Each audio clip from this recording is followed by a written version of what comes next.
It's an error where?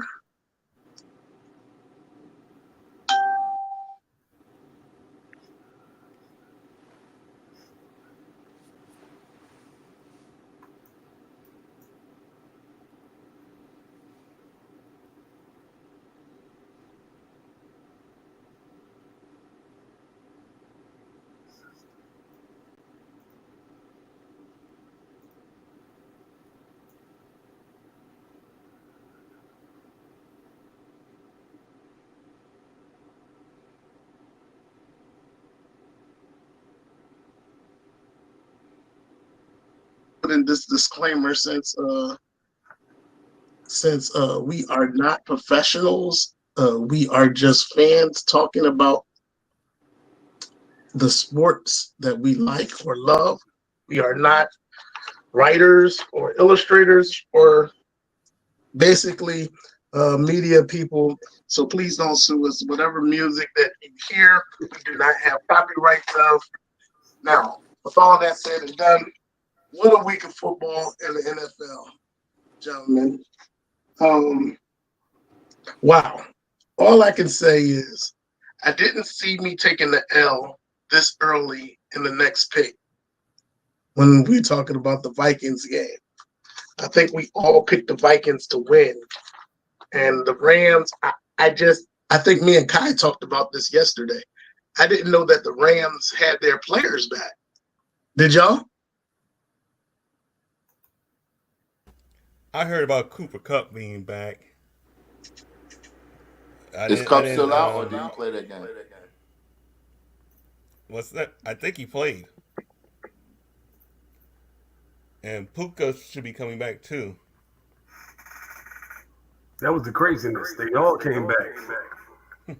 It's like they came back all at once, and it just shocked them. I heard nothing about Puka coming back. I heard about Cup, possibly.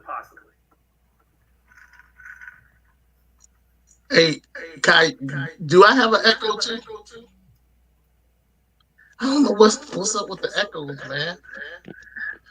Um, Let me turn it mine down. Maybe do y'all still hear the echo? Speakers on? Yeah. StreamYard gonna have to give me some money for this echo. um, I didn't expect them to win this game, but they wound up winning it. Not just winning it. I think they really exposed the Vikings, and we might see the Vikings taking a couple of more L's in the regular season, if you ask me. But hey, we're still in the early parts of the season. It is going into week 8, week 9. So um, I know that y'all are looking really good. I know that Kai and Eric, no, it's Wayne and Erica. That's Wayne and Erica. 72 and 35 is Erica. 71 and 36 is Wayne, and Kai is 68 and 38, along with Charles 64 and 42. And I'm 61 and 45. I just can't get out of the basement for some reason. Just can't get out of the basement. But it's gonna be a long season. I'm gonna have to hit my LL. Don't call it a comeback.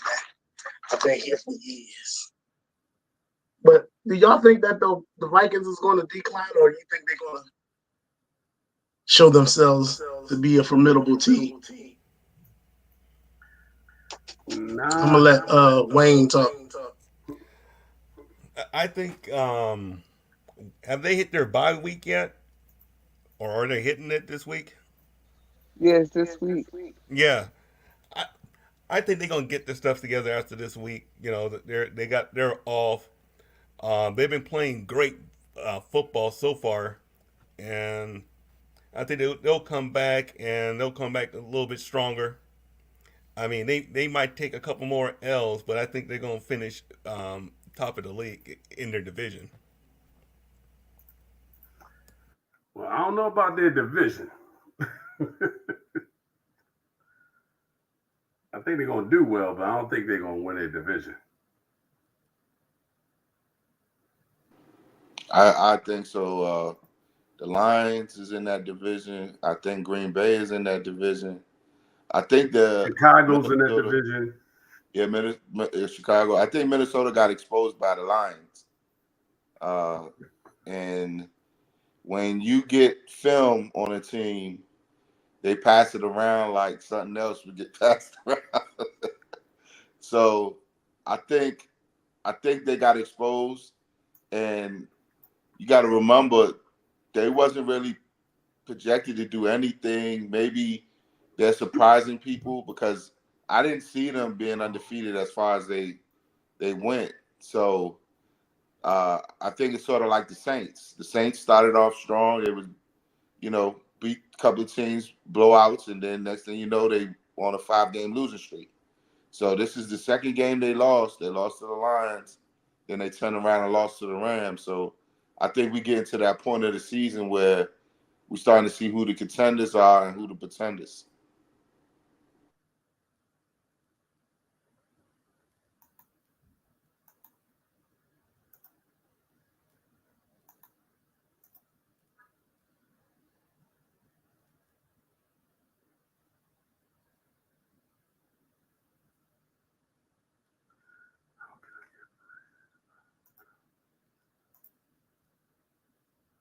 So how do y'all think I did with them picks? Anything that stood out that y'all figured that y'all should have picked last week? Erica was right about them Cardinals. I was right about a few.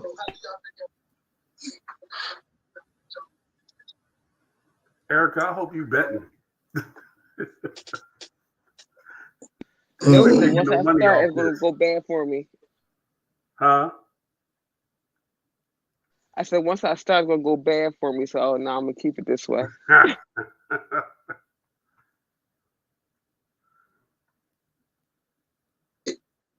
Cardinals.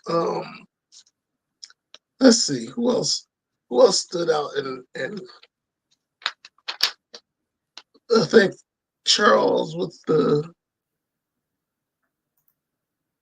Am I looking at the right one, or am I looking at the wrong one? No, Let me Charles, see here. I think they both had, I think Erica and Charles had the same, Erica and Yeah, Wayne had the same wins, losses. yeah. Because they were one game away from each other last week. Huh. And Erica was wrong about the Titans. Uh, So was I. Yeah, I was. yeah. So we'll see how this week is. I got a good feeling about this week. I feel this is going to be my come up week.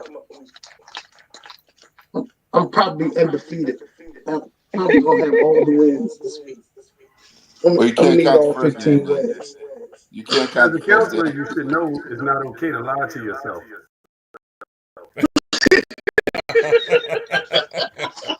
You're kind of setting yourself up for failure. Hey Kai, I said I felt good. Don't try to kill my joy, man. You try to kill my we joy. we work on logic. Feelings will lead us down the wrong path. That's like the Niners fans. They might want to take your path and start betting against their team in hopes that they win. Can't do that. Hey, that's all right though. Them injuries is going around for everybody. Look like.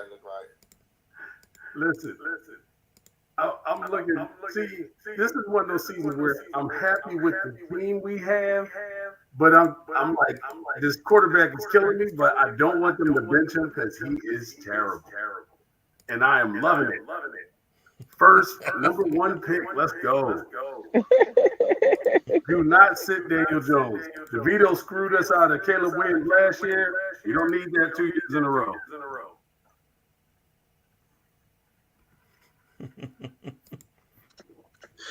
Well, I'm going to say this. I am proud of my Philadelphia Eagles right now, just for right now. I mean, they didn't beat up on nobody good. They helped Kai out, you know.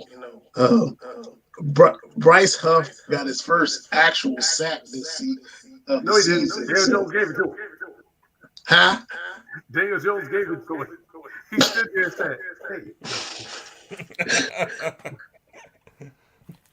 But it's a lot of, like you said, there's a lot of injuries that's going on in the NFL right now that's really preventing the good matchups that you want to see. Like Washington is supposed to go against Bears. We wanted to see Jaden Daniels against Caleb Yeah. Williams, but Jaden is Jaden is going to be hurt. He's out. He's probable or questionable. They're saying he might play. More likely he's going to be out. If they're smart, he'd be out. That's right. But this is the Redskins. I mean, the Washington Commanders. Just because the owner changed don't mean they still ain't gonna do something stupid. Yeah. But with all these injuries, do you think they're gonna take a different philosophy with preseason now? Because I think the preseason is part of the conditioning of the players. So I mean, at least your guys who going to start need at least play the first quarter. This to figure out how they're gonna the season gonna work out for them.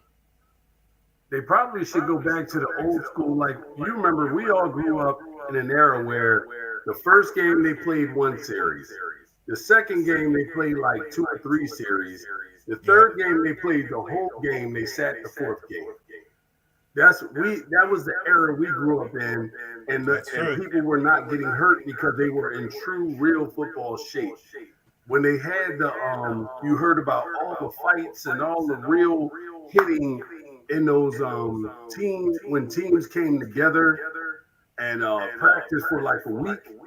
Like you heard, it was actual battles. They're not having that anymore. So but they're more focused on trying to play 17 or 18 games. So they're trying to lessen the amount of preseason and increase the the number of regular season games because it's all about revenue.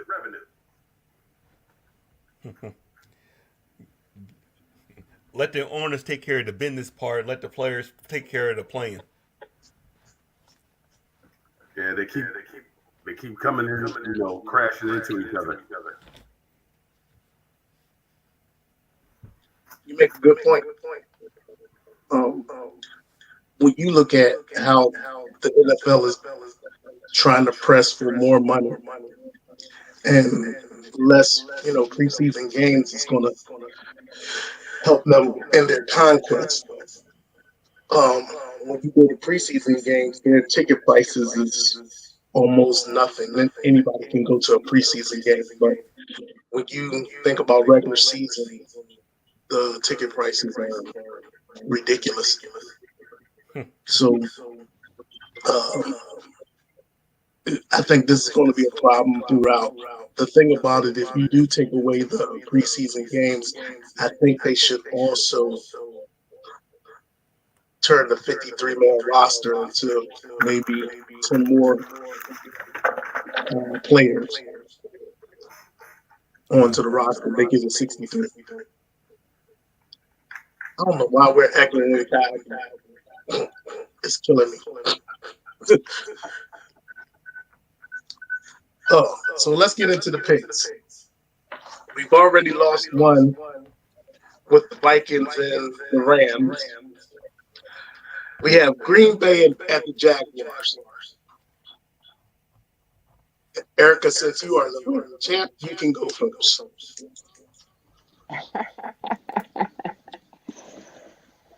I chose the Packers.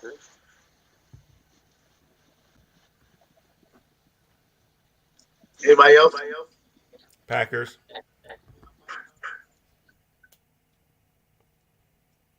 Charles? Packers.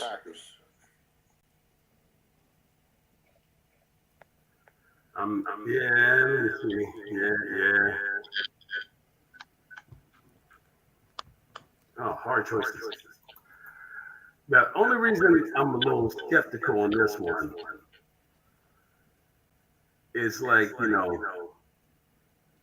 they went, well, no, they ain't beat anybody. Yeah, I'm going Packers. I had to look at the record. I'm like, nah, they still ain't beat nobody.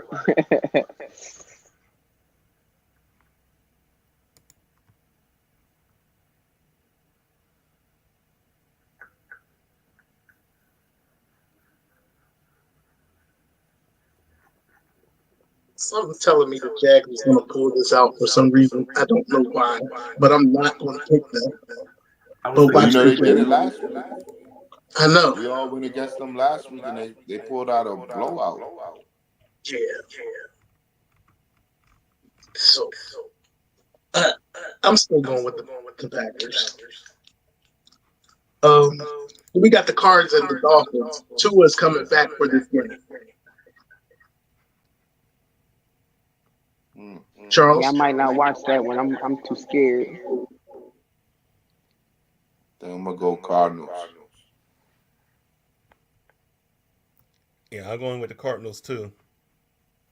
I'm going Miami. I'm going Cardinals.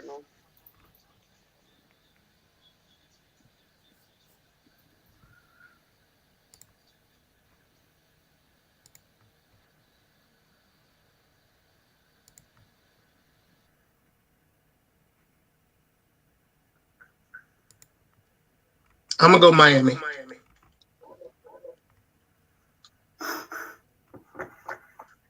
Mm. We have the Jets and the Pats.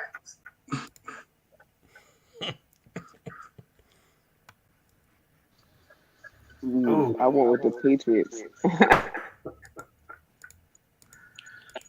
Rodgers let me down, man. How in the world they put up 31 unanswered points? Come on, man. And I went Jets, Jets.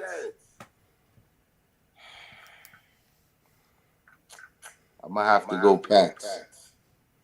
I don't know though, but the Pats got smashed last week by the Jags. It was like 16-32. but the Jags was at home in London. He saves at home in London. God, you need to stop.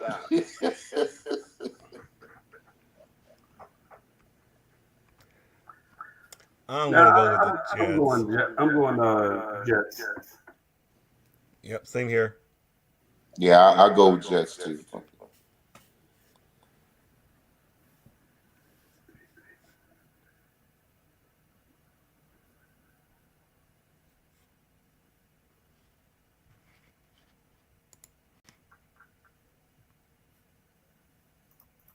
I'm gonna go with the Jets also. I just can't trust the Pats at this particular time.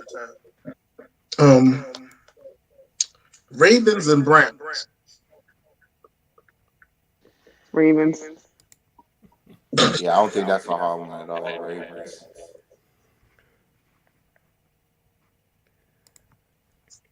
Derrick Henry is going to go off on them. I'm going with the Ravens.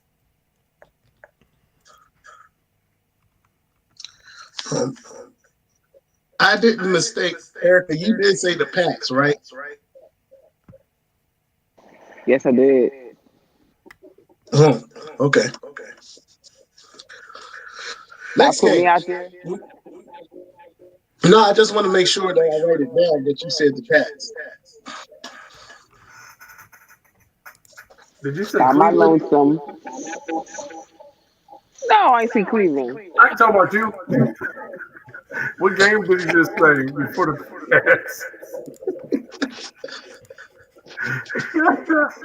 Did you I say said, don't. Cleveland, I said, don't Baltimore? cuss at me, sir.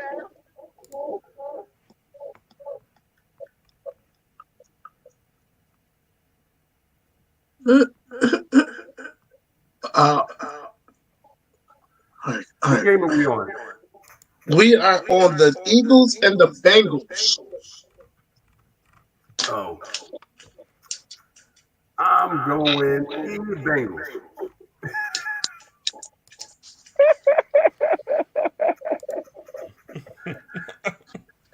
Y'all let the Giants get to y'all quarterback way too often.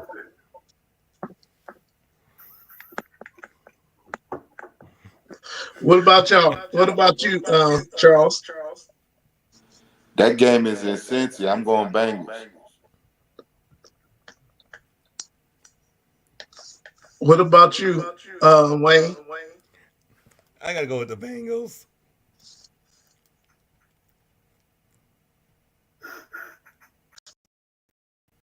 What about? Well, we know what Erica going. Yeah, I might have take this L. Well, actually, I'm going with Philadelphia. Wow. Yay! Look at you. Um, and the reason why I'm going with Philadelphia is Vic Fangio played defense. He knows how to play the Bengals. He played well against them when he was in Miami when he had weapons. Um, he should be able to nullify, and the Bengals can't um, run the ball. So all they're going to do is pass the ball. So if that's the case, that Vic Fangio cover two should work. No. The only reason they worked against the Giants because that fool was missing wide open receivers and was holding Well, on to the ball. This dude ain't gonna do that. and let me put it like this: he wasn't missing wide open receivers. Y'all receivers was being lined up one on one, and so when you look at the Eagles defense, they blitzed on a team that offensive line was weak. I mean, so if you look at the Big Fangio's defense, it's really to prevent passing.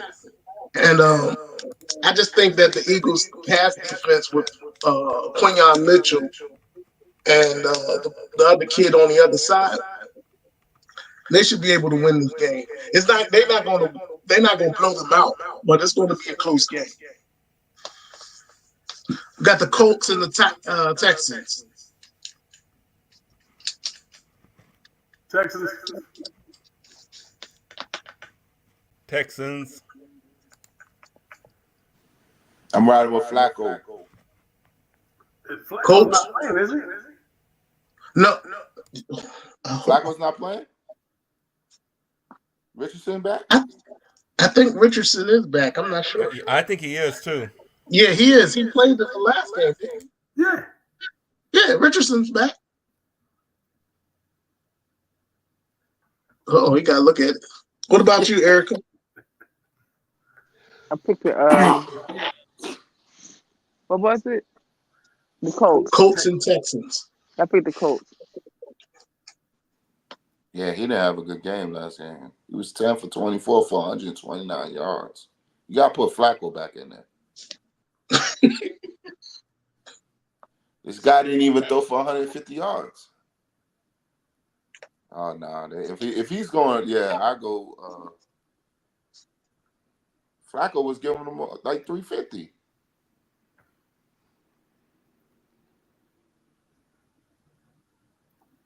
Yeah, you could put me down for Texans. Texans. Erica, you said the Colts, right?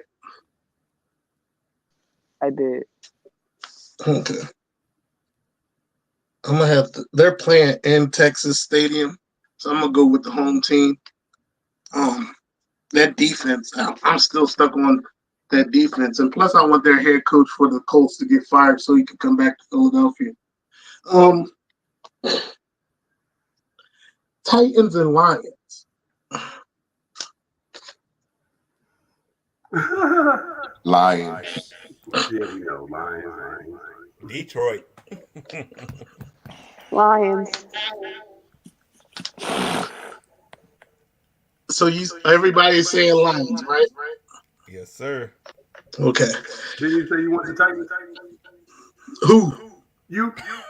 Who? You crazy like that flu? No. Um, Falcons and Bucks. This should be a good game because the Bucks are hurt. I picked the Falcons. I picked the Falcons too.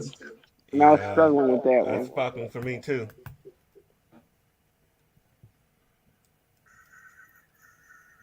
Everybody Falcons?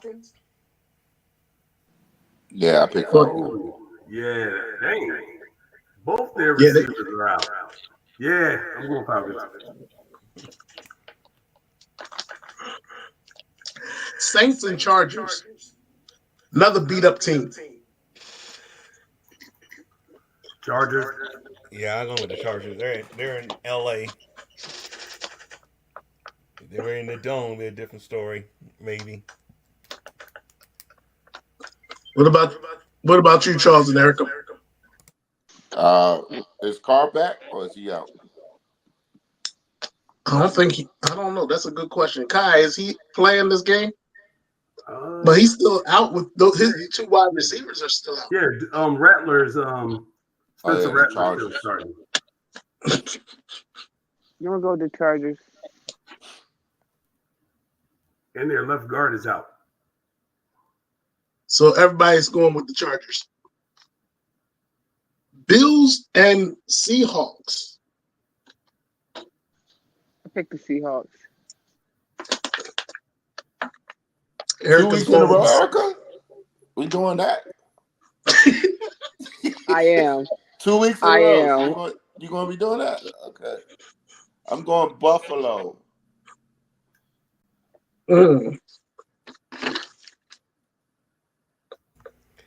Yeah, I got to go with the Bills. It's gonna be a close game, but I think the Bills going to take it. They only going with Buffalo because they Niners fans. I ain't no Niners fan, but I'm going with Buffalo too.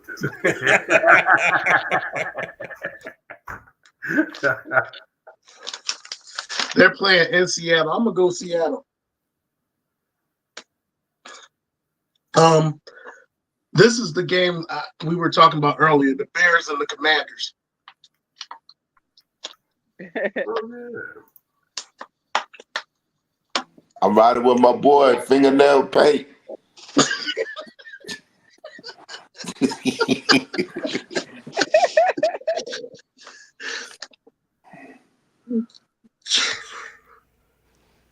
The Charles Bears. going. Who's going with the Bears? No, I'm going with the Bears.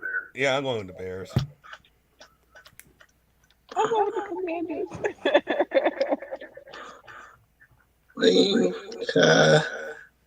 That one the rookies. Erica, you said Commanders. I did. Okay. I guess Eagles fans is rocking together. I'm saying Commanders going to win that game too. The Chiefs and the Raiders. Everybody in favor of the Chiefs, say aye. Aye. The Chiefs, I didn't hear Erica. the Chiefs are going to finish the season probably undefeated now because they got Hopkins. Malone has got too many weapons now. Erica, you said Chiefs?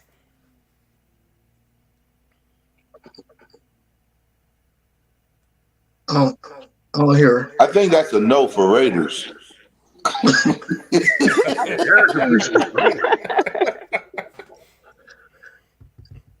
Erica, you said Right, Chiefs? Wolf, Erica. Eric, where you at, Erica? Her grandson probably got her hemmed up. I'm here. Y'all keep freezing for some reason. What? So, who you picking, Raiders or Chiefs? I picked the Chiefs. Okay, all in Chiefs. All right, we got the Panthers and the Broncos. All in favor for the Broncos, say aye. Broncos. Aye. Aye. Yeah. Aye. All right, now we get into the interesting games. The Cowboys and the Niners. You already know my pick. Wonderful. Niners.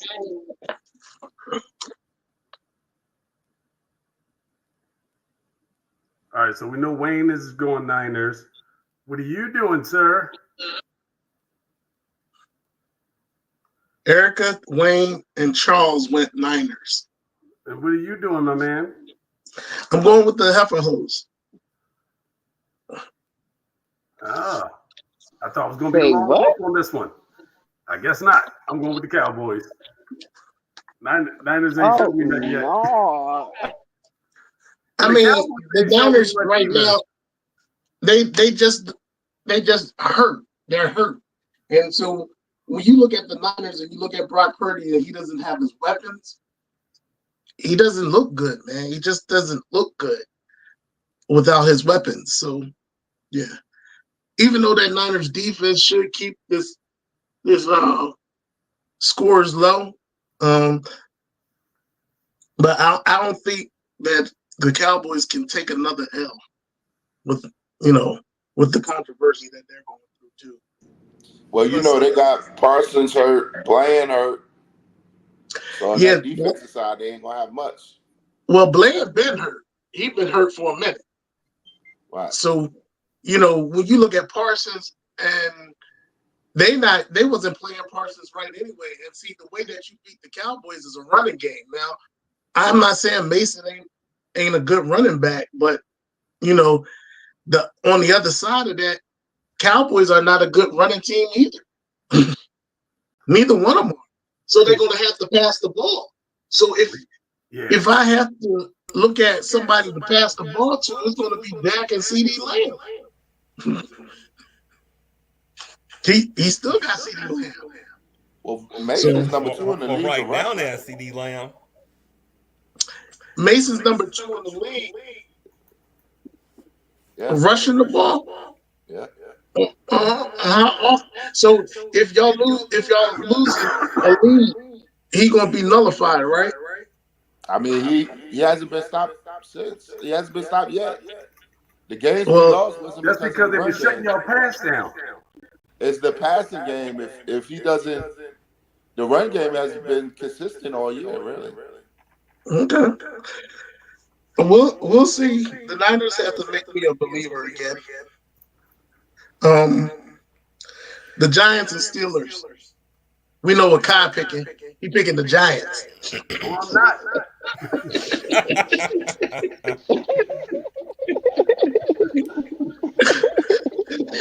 And Mason is not leading the league in rushing. He's Huh? second Yeah, I said That's he's what we second in said. the league. by 200. Oh, yeah, but by Yeah, I didn't say he was 200 first. yards. No, Derrick Henry got that spot. Huh?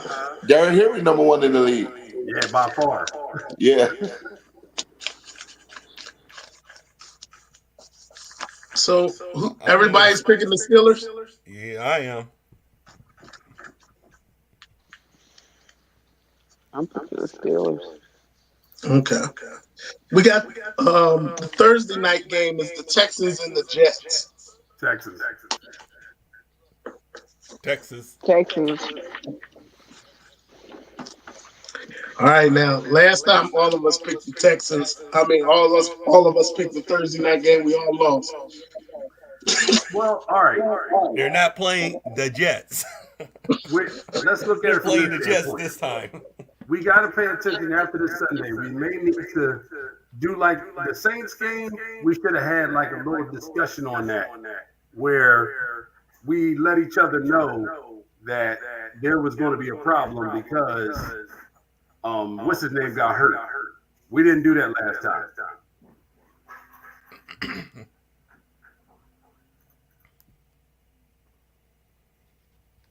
So you can also let's do it like this. We can change. Just text me or put it in the FOS in our chat. If y'all want to change your pick for that Thursday night game, Yep.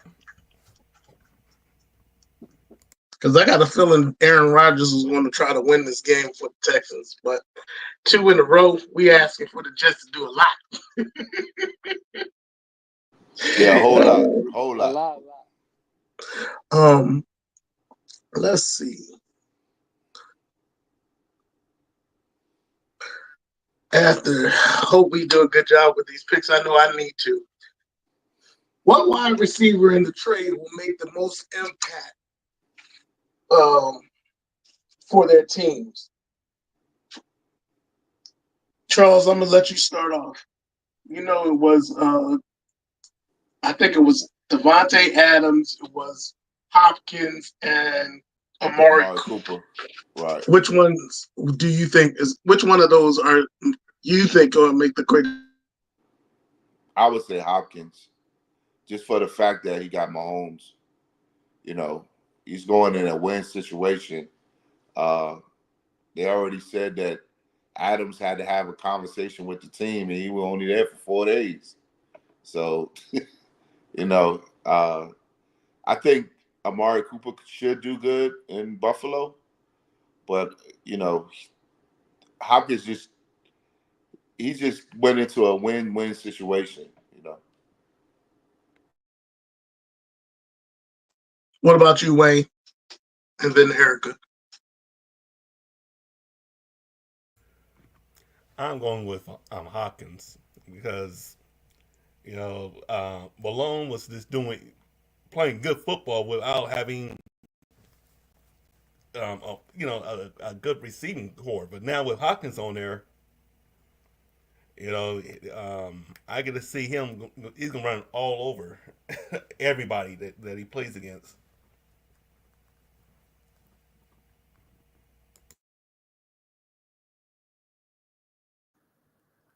I'm back.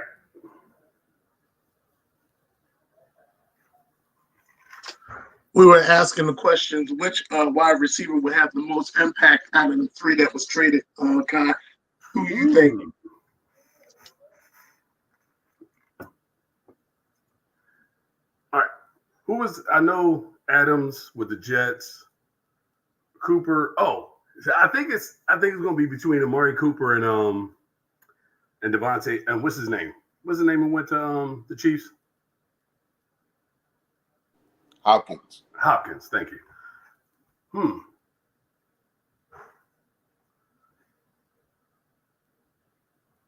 I think it'll probably be Cooper because what's his name needs the receiver more. I think Hopkins is going to have an impact and going to help improve like the defense for everyone, open things up. But I just think Cooper is going to have a much bigger impact because Buffalo been struggling without that number one receiver. You saw it last week when what's their other receiver's name? He had a really good game because Cooper was there. Hold on, what is his name? Give me a second. Yeah, Coleman, Keon Coleman, he actually balled out last week based off of just having Cooper on the other side alone and him not having to be that guy and having that number one corner locked on him open things up for him, which that lets you know that's going to open. I think Cooper's presence alone is going to open things up for everyone else, but you'll see the difference in Josh Allen just because of that as well.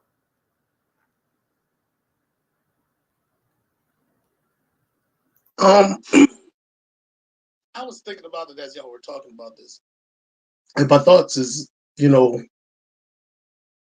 you take less pressure off of one wide receiver, when you have so many other wide receivers, it gives them a feel, a really good feel when you have multiple weapons to deal with, and so I don't think a lot of people are going to lock in on Amari Cooper like they'll lock in on Hopkins because remember the reason that Kansas City picked him up is because their receiving core is hurt. So a lot of defenses is going to lock in on Hopkins. But I'm gonna pick Adams because he has other wide receivers on his team, you know, and so when you look at him being with Aaron Rodgers, yes, he missed the first pass, and yes, he did have to have a meeting with the team. But for the most part, when you look at Devontae Adams and Aaron Rodgers, they're pretty much know each other. And I think the first game kind of fluke, but they'll get it together. But I think Adams and Rogers. I think Adams being there will help the rest of them get the ball, and he'll have more what you call those yards after catch passes. So yeah, I think Adams will do it. Oh, I forgot about Erica. Erica, are you there? It's okay. It's okay. I was listening. Oh, okay. All right. We're gonna switch to the NBA because the NBA has started. Woohoo! NBA has started, and everybody wanted to see LeBron James play with his son, Bronny James, and they hyped this up. The media really hyped Bronny James up. It's the first ever that a father and son duo was on the court together, things of that nature. How I don't and this I'm gonna start this off because I'm gonna just give you my opinion. The media is doing Bronny no justice to me. Okay. And why I say that is because they put too much pressure on the kid. Yes, he is LeBron James' son. Um, Understand he is the 55th pick. He's not the number one or number 10 overall pick. Um, he is going to have some grooming to do. And when you look on social media and all the other medias, they look at his stats and they always posting up his stats and things of that nature. I think Kai and me talked about some other guys' sons, other NBA sons that actually look better than Bronny James, and is balling, like really balling. So all I'm saying is they're putting too much pressure on the kid at this particular time. He was the 55th pick of the draft. He's in a Lakers uniform. That means the expectations is always high in LA. Let this kid develop. Stop putting so much pressure on this kid. Um, yeah, he's LeBron James' son, but hey, even Michael Jordan's son didn't was a bust. I mean, to be honest, he was a bust. So I mean, sometimes the apple don't roll over to the next generation. It might be the following generation. And understand his father, what, 6'8", 6'9"? He's only what, 6'1", 6'2"? So that's my thoughts, NBA analysts and spectators. Please stop building this kid up to watch him to make him fall. That's all I'm saying. What you got to say, Kai? And Well, then Wayne, and then we'll go with Charles. yeah, this has been an issue since this kid was in high school. My son and I recognize this. I told people years ago, I was like, there's really nothing special about him. And it was not a knock on him. It was just the fact that who his father was. Like Michael Jordan's sons would have been noticed like this if social media was so big back in that day as well. But during that time, we didn't have all this sports commentary, social media, everything. And now, since we had that, this kid has had the pressure, had that, he ain't had a monkey, he had a gorilla on his back because every time you turn around, he dunks one time. Oh, that's posted everywhere. He make a 3-point shot, is everywhere. Oh, he went 1 for 8. That's everywhere. No, okay. He's a good basketball player. Truth be told, do I think he's an NBA basketball player? No. But yet I feel bad for the kid because he don't deserve that. I also look at it from the same standpoint with all these haters out here talking about him. You need to stop because we've all had a leg up in some way, shape, or form. We may have gotten a job because of somebody we know. We may have gotten the apartment because of somebody we know. So if any of us had this opportunity to make millions of dollars and to play in the NFL, in the NBA, or something like that to reach our dreams, we jump on it too. So All I look at it as Bronny James let this young man do his thing, let him try his hardest. I think, yes, defensively, he can possibly be like a lockdown defender. He could possibly end up being a half decent point guard who plays good defense. And if that be the case, let it be, but don't be expecting him to be his father. That's just unrealistic.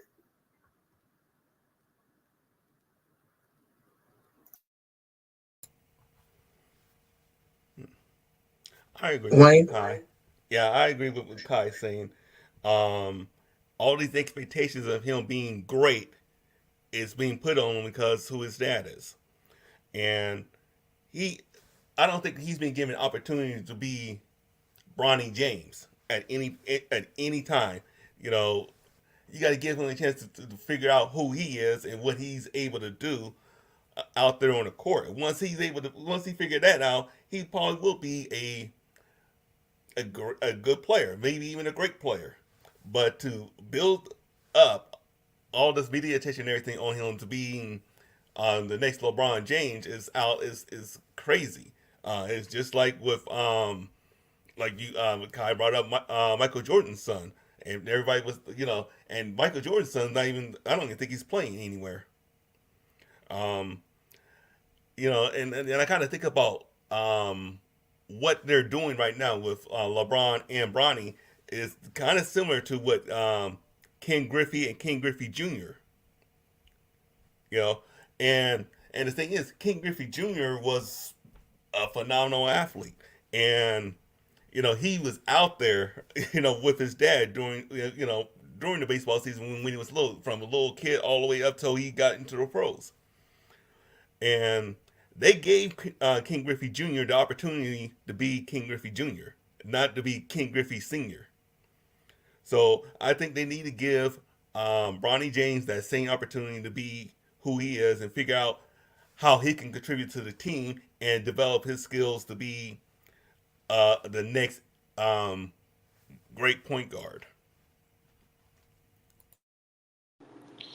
I think you made a good example of Ken Griffey Jr., Senior, and Junior. The difference in that scenario is that Junior was better than Senior, but this scenario, Junior will never be better than Senior. It's just unfortunate, but that's the case. Most of the time, when we pass down, we want our child to outlive us. So I understand what LeBron did, and any father would have done that. Especially if his son had an opportunity to make the league. But unfortunately, he's not there yet, and will he ever be there? I don't know. But you got to remember why they call him Bronny. He's named after his dad, but he has to find his own lane. And it may not be basketball, you know.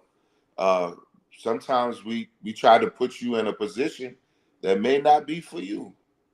But then again, he does have his hopes and dreams, and it would be nice for him to succeed. But like I think all of us all said, let's take the pressure off the young man. He's already in a position where he has to try to be something that is great, So just let him have fun and let him enjoy. He's in the league, let him enjoy it, and just give him opportunity.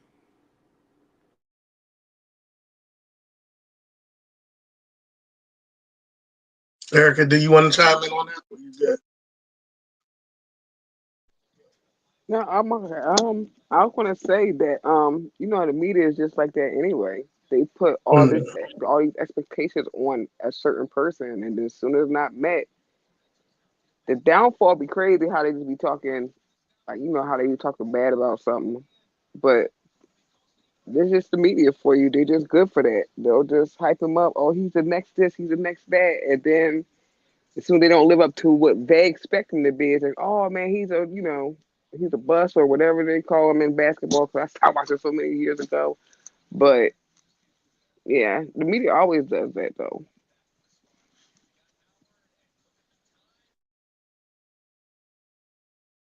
And it's hard to knock out. the whispers of the media and all that things is like I said, especially when you're in a big market like LA. You know, when you think about the Lakers and you think about all the great players, nobody talks about Cooper or Byron Scott like they talk about Kobe, Magic, Kareem, and all those other guys. But they were key players for them winning. You know what I'm saying? Um, but they don't be talking about him much. And so to push this kid in that kind of position, there's another guard that was that they picked up out of college, and he was hitting threes left and right for LA. Caucasian kid, and I mean just drilling them. I mean just drilling. And he helped LA win the game because he hit so many threes. The thing about it is I think the NBA has gotten away from the physical part of like ground and pound, post people up. You know, it's now the 3 point line is like the 2 point. I was listening to a sportscaster on can't think of his name right now, but he was like, "Man, why are they so quick to run to the 3 point line instead of going in for the layup or, making the post pass?" He's like, the NBA has changed to a 3 point shooting competition, which I have to agree because due to the fact that every young kid want to be Steph Curry. I understand that. But Steph is a gifted guard. I mean, to shoot the way that man shoot is miraculous. Um, And then you see Clay Thompson going to Dallas and lighting it up. So when you think about Bronny James, all of us agree that the media can ruin a person's career if he allows the noise to get to him.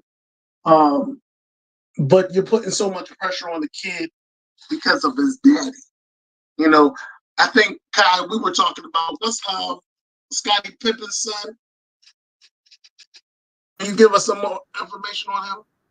Yeah, Scottie Pippen's son, he's really good. Like he's an actual point guard who plays decent defense and he can score. But he's just not in the right team yet. And he did have an opportunity, but like the one thing that's obvious is once this kid gets an opportunity, you're going to see it. One of the things that I've learned and I've started noticing a pattern is players who were great, it's their kids aren't ever living up to that. But players who were decent, like as Wayne mentioned, Del Curry. Like Del Curry was a good player. He was above average shooter, which let's be honest, if Del Curry was playing today, Del Curry would have been much more than what he was back in our time. But in today's basketball, his son is hands down Steph, the greatest shooter of all time because of his dad. We know his dad made him who he is, but let's be honest, like Klay Thompson. Klay is better than his father. His father was a decent NBA player. Kobe's dad, decent NBA player. Now let's look at Tim Hardaway. Tim Hardaway was one of the best point guards in the league in his era, but his son is a good NBA player. You see what I'm saying? Like, but nobody put those pressures on those players. None of those kids were expected to exceed their father or be on their father's level. With Bronny and Jordan's son, I'm pretty sure Jordan's son, everywhere he went, all he heard was, "Well, you're Michael Jordan's son." So the pressure was probably way too much for him, and that's probably why Bronny's as short as he is. That pressure held him down. He wasn't able to grow like he wanted to. I'm sorry, he had the pressure on his shoulders. It stunted his growth. So, I agree with you, Kyle, because rarely have you seen where a father and son have been both stars. It was either one generation or the other. And you can go back to several players in several different sports. You never really seen the transition as from one great one or the younger great one just as greater as the one before him.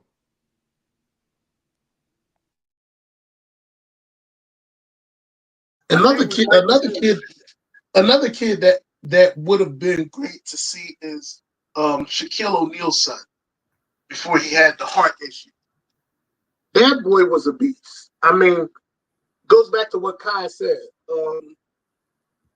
Some some can surpass their fathers. Shaquille O'Neal was one of the greatest centers, but Shaquille O'Neal couldn't shoot the outside shot, nor he could shoot the foul shot. But his son, whew, handles the ball, shoots the outside shot, has height to him. You know, Get to the rack. um, and, you know, when I seen him running up and down the court, if it wasn't for his heart trouble because he had to have surgery, uh, I think Yeah, he would have been. me too. Huh? My bad. I thought I was on mute. What'd you say? I said I thought I was on mute. My bad. Oh, okay. Yeah, I just think that he was a big kid, real slender, but knew how to handle the ball. I think him, Scotty, Pippen's son, um, even O'Neal has another son that's pretty good too. And so it's it's hard to follow in the footsteps of greatness when you look at it, but let them make their own story. You know what I'm saying? Stop putting so much pressure on a kid that father was out of this world talented. Sometimes they miss the sea. Like Kai said, maybe the pressure made Bronny short, but um, genetics is a funny thing. Like he could have took more from his mom's genes than he did from his dad's genes. So you know, it's hard. It's hard. When I played basketball in high school, I was 5'6", 5'7". I was donkey.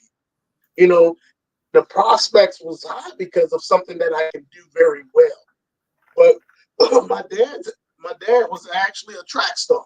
You know, um, but when I look at it, how the NBA has changed. 5'6", 5'7", 5'8" is not kicking it. The guards start turning to 6'2", 6'9". Look at Magic. 6'9" guard just opened up everything for any other 6-foot guard. And so it's hard for a 5'7" to defend post player or a guard that's 6'7". You know what I'm saying? So the math don't math. You know what I'm saying? So even with Bronny, you got to understand he has to find his own unique way of doing it. He has to find his own unique way of scoring. He's not going to be coming down the lane going boom and doing all the time. He's not going to be doing all that. You know what I'm saying? And so he has to find his unique way.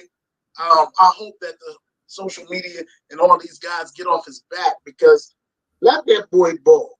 Because what I seen in high school, college, and some of his other stuff, you know, he seemed like he was chasing after something to be better than something.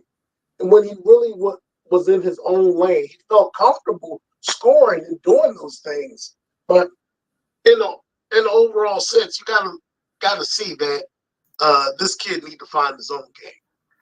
Real That's all. quick, we may actually see for the first time a player either be on his dad's level or better in football with Patrick Surtain II. Yeah, That yeah, kid is a lockdown corner like his dad. yes, yes. And we never and Shador has a chance to be a great quarterback and make a name for himself, even though he's a Sanders. He may actually have the opportunity to be great, even though with his father's greatness. You're absolutely right. You're absolutely right. NBA players on not playing back-to-back games. Now, me and Kyle was talking about this at work, and I was like, at first I said, I don't know why he can't play back-to-back games, but it made sense to me after sat and thought about it for a while. Kyle, what's your thoughts on Embiid saying that, or the Sixers saying that Embiid is not going to play back-to-back games? All right, Embiid with back to backs. This is a catch 22. Now, if it's back to backs home, I kind of like I'm against that. If here it is, you're home, and why are you not playing back to backs? Because that's just like playing a game, having practice, and then playing another game in another city 2 nights later.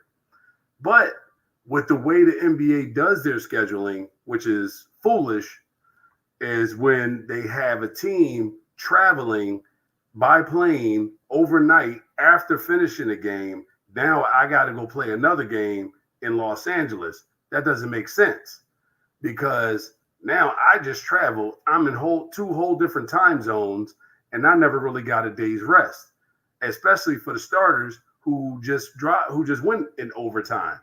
I wouldn't play my guys. Wouldn't want to play my guys who are 300 something pounds, 270 pounds, pounding his knees, and he does. The reason he's getting hurt is because he's doing more. If he wasn't spinning and dribbling and going off the dribble, no big men are doing that. So of course they want to stay healthy longer. So I'm not mad at it because y'all got away with it with Kawhi for many years. Tim Duncan, Manu Ginobili. Oh, come on, man. They let them get a San Antonio won chips doing that.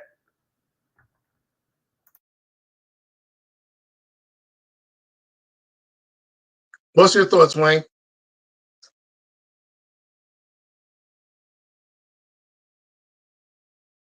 Sorry, I don't know. Playing back-to-back games is extremely difficult. I don't even get how baseball players are able to do it. But like Kai was saying, you got some of these NBA players, 250, 300 plus pounds out there, playing back to back games. It got to be stressful on them, stressful on their knees, their backs, and everything. At least a day rest should be in there for them to play.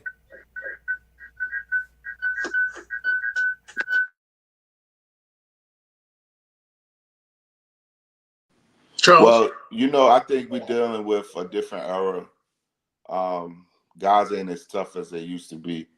It is a different game. It's more high speed, where you up and down the court. So you have to take those counters. It's not much of a half court game like it used to be. So it's almost like a Showtime LA, sprint. So your body is going to wear and tear. And we're it's kind of hard for the fans because remember we're fans, right? This is the whole objective of this, and you're telling me I'm paying a crazy amount for a ticket for a man who's really not injured, but we're not going to play him because it's a back-to-back game. So, you know, is it a scheduling thing or is it the coaching? Because that was some of the gripe that people were saying about LeBron when he was playing. They was going to let him rest, and I'm like, I think that's where we get into the issue of are you playing them because to play them, or are you scheduling for them to have the breaks in between?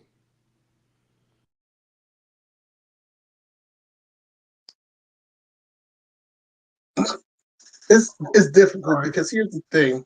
My my thoughts with the NBA, they need to schedule better. I'm one of them people that feel as though because the game has changed, it really has changed since we talk about the 70s, 80s, into the 90s, that they need to drop down to 82 games. Um, that's just my thoughts. 82 games is a lot of games for each team to keep traveling back and forth. Not only that, you don't give time your body to heal. Um, the other thing is we when you're scheduling those games, like Kyle was saying, you have to go to different time zones, and then you have to adjust. Yeah, then you have to adjust your eating patterns. How long you sit in the hot or cold tub, things of that nature. That's a wear and tear on the body. Then you also have to put in the factor that these NBA players has families.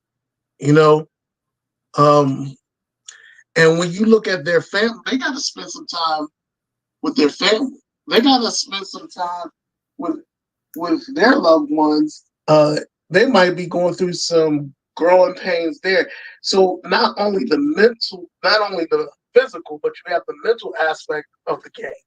You know, um, personal life, business, social media. Um, you talk about marketing, sales, things of that nature. When you talk about NBA, NFL, any kind of stars like that, you got to look at the whole picture of their lives.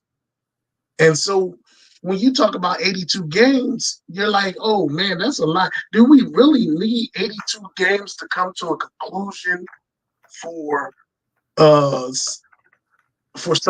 for a team to make the playoffs?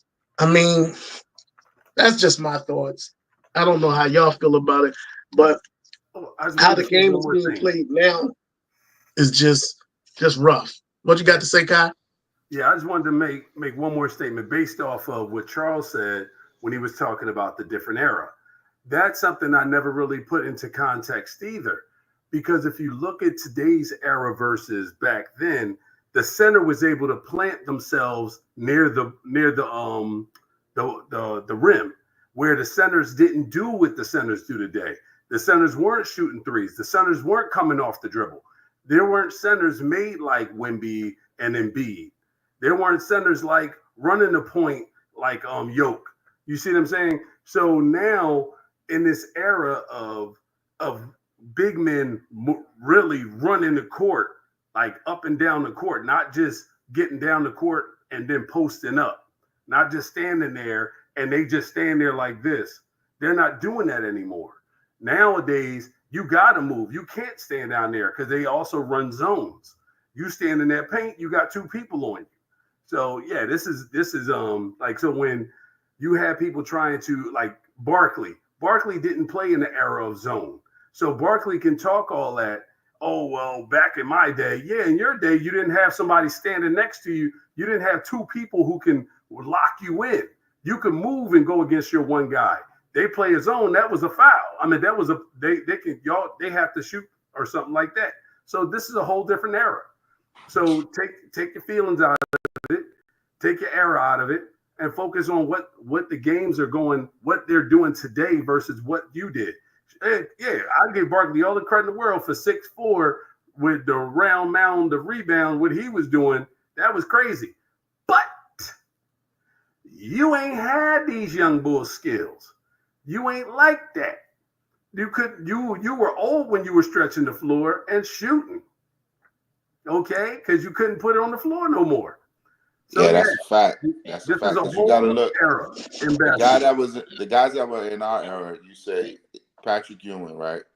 He's not running the floor. Uh, you got Hakeem Mike. Then you got Dave Robinson. He might, but a lot of these guys they was not built to run up and down the court like these guys are doing now, and that's wear and tear for a big man. That's wear and tear. You know what I mean? So it's definitely a different era. Not to mention, and be one of the best free throw shooters in the league.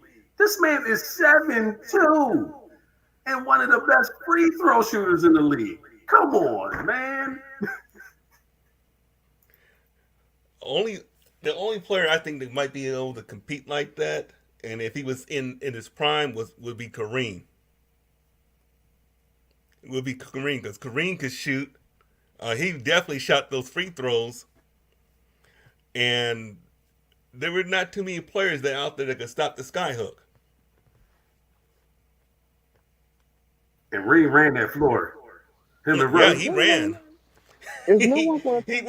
wasn't Is no slow one going bopping to it talk out about there like Julius some of the big Irving? guys back in the day. He ran the court. Erica, what'd you say?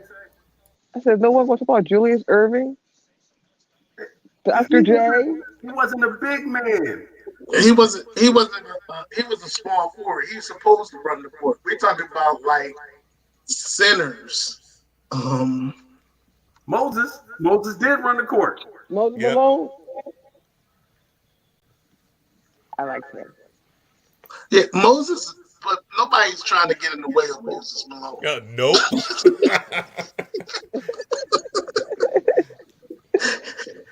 That's like a Moses was freight he was train the Shaq coming. of his era. Well, that's why Karl Malone was so powerful because he ran the floor, and they basically him and John Stockton basically did that all the time. But he And also how took us many off the brink. championships they won?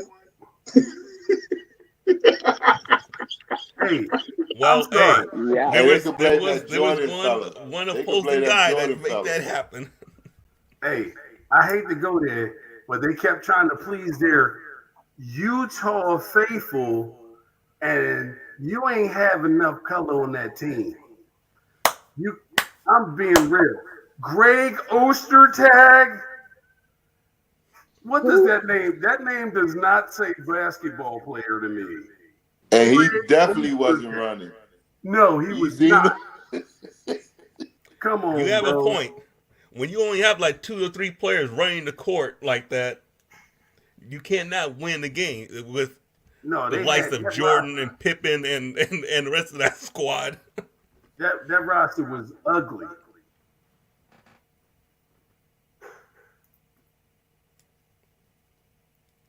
The funny thing about that, they were talking about Malone being the only African American in Utah. No, don't, let's And not forget about Russell, who got shoved with yeah, on hey, Jordan's hey, don't highlight. go there. See, you Where want he to got shoved. you he Who? That did would have not been a get foul on shoved. anybody else, but you He know, did not get shoved, man. all right, you know when your arm go out like this and the man fall No, back, no, no, that's bruh. shoving. No, bruh. No, bruh. You ain't gonna do that to Mike like that. But He let's be got honest. crossed. Now hold on, Aaron. We got to be honest. Hold on. If I'm gonna that's tell you what any other happened. player, that's an Let me tell you offensive something. foul. Let me I'm tell a you Michael something. Jordan fan all day long, but we Let me got tell to you be something. honest. I'm being honest. Look, when you play aggressive, like I play basketball, and Magic Johnson always did the push off. He always did the push off move, especially when it came off to the spin. He was So, magic. Right. And LeBron so, takes 3 steps. so And all I'm LeBron takes saying three to you, steps. all I'm Just saying because to he do it you, don't mean it's right. hey, the referee Just because called he it do it every don't mean day. it's right. But my thing is Hey, this: it was all a part of the game. It's all a part of the game. yep. Plain and simple. It's all a part of He the be game. going on trips.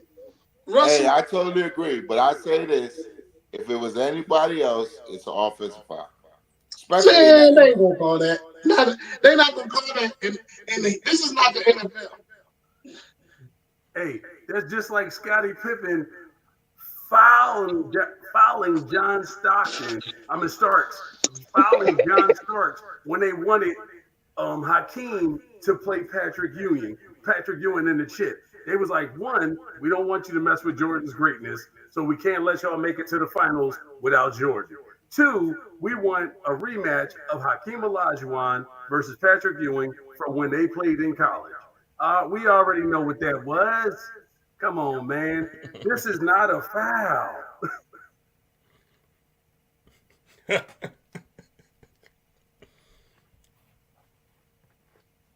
We Y'all all gonna know it's politics in sports. We all know is that. It's we Yep. politics. do. We do. We Yep. do. When we look at the NBA, NFL, all of that is money making politics. But I'm gonna leave that here and there.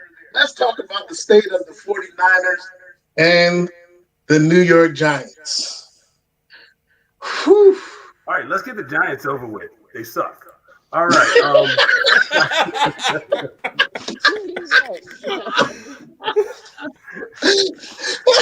no, all right. I'll be honest. I am actually happy with the state of the Giants because Slayton looked good. We don't have a quarterback who can use Slayton's speed and size, but when Neighbors got hurt, Slayton showed up again. Um, but our quarterback, he's that one focused dude, and everybody's noticing that, and that's why they're putting so much pressure on Neighbors because he's not using his other talent. All he does is listen. I know this guy can get open, so I'm gonna throw him the ball, and he's terrible. Plus, he holds on to the ball too long. But hey, Giants, you keep playing him. We need that number one pick. We're coming for that number one spot in the back.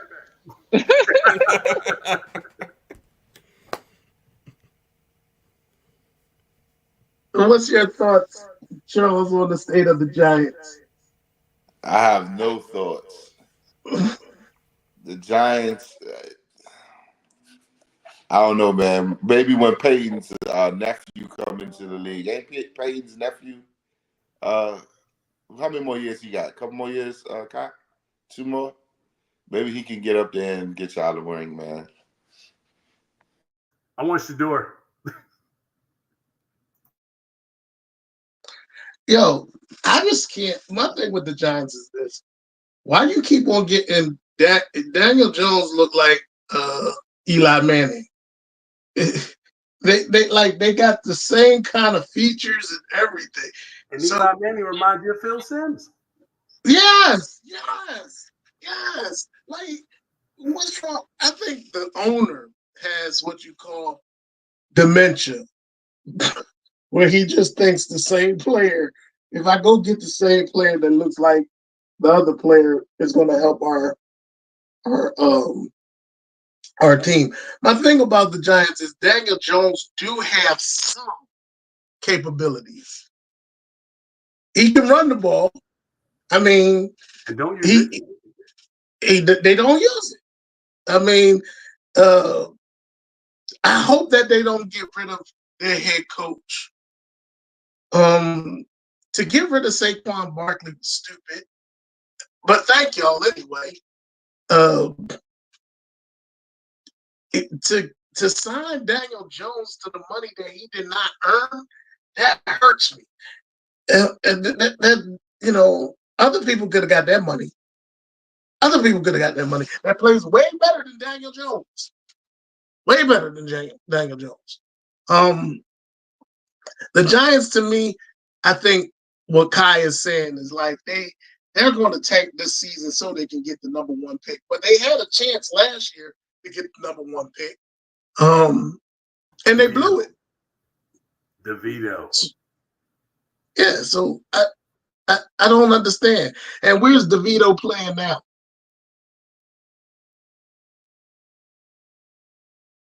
He's a Giants third string, if I'm not mistaken. Oh, well, don't put him in, Coach. Don't put him in. No.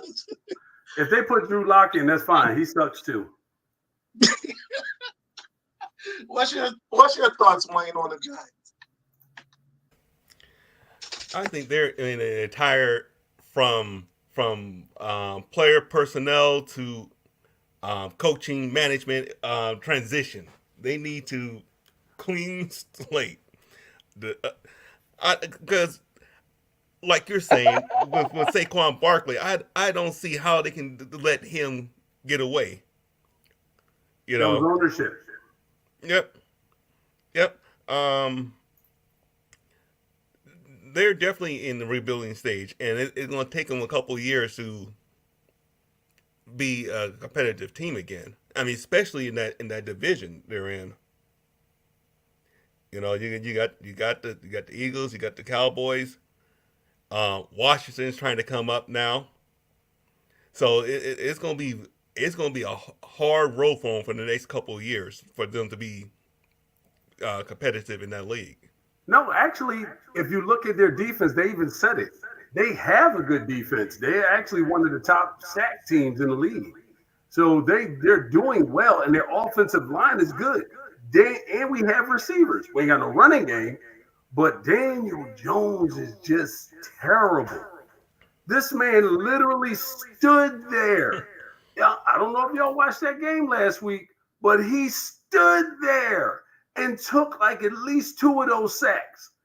When the defense is coming at your face, roll out. There was nothing behind him. He didn't roll. He stood there. He said, "Hey, Get come rid of on, the fellas." ball. Huh? Get rid of the ball. Throw it. No, not him. He holds on to it, or he'll just stand there and take the sack, which is stupid. And you're fast. Use your speed. But hey, you know what? Hey, Keep playing the way you playing, Daniel. hey, I love you. he's been told to do it. Good. He's No, been he's not. told to do it. He's probably getting a bonus check at the end of the season for Oh taking all yeah, those you're hits. right. You're right. I can't even be mad at that. Earn that money, Daniel. That's crazy. Yo, I'm weak. Yo, thank you, Daniel Jones, for the win. We'll see you next in the next game. Hope we get that other win too, Daniel. You made Please their and coach thank look you. good. State of the Niners. The 49ers is hurt. Brock Purdy doesn't look good without his weapons.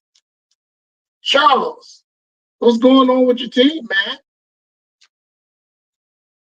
Man, this is bad. This is bad. Uh, McCaffrey, I don't think he's going. If he comes back, he's not going to be the same player because the injuries he have to Achilles, those are pretty much when players return from those injuries, they're not the same. So you got Debo sick. I think he had pneumonia, and then uh, it was somebody else out. I can't remember, but the injuries is what's hurt us. We still haven't gotten Greenlaw back, so the defense is slacking, and they just they put too much weight on Bosa. You know, Bosa is the only one that's really consistent on the defensive line. They went and got Floyd. He's not getting it done. Hargrove is out for the year. I think he got a torn bicep or pec. So it's just we just been hurt. We just been hurt. And I think a lot of people are too hard on Purdy. You gotta remember every good quarterback had a bad game or bad games. You know, uh, people see one bad game and they are quick to say, "Oh, he's not this, he's not that." But yet, the highest paid player in the NFL, Dak, has nothing but bad games. You know what I mean? So, it is what it is. You have your ups and you have your downs. But hopefully we can sneak in the playoffs and catch somebody sleeping.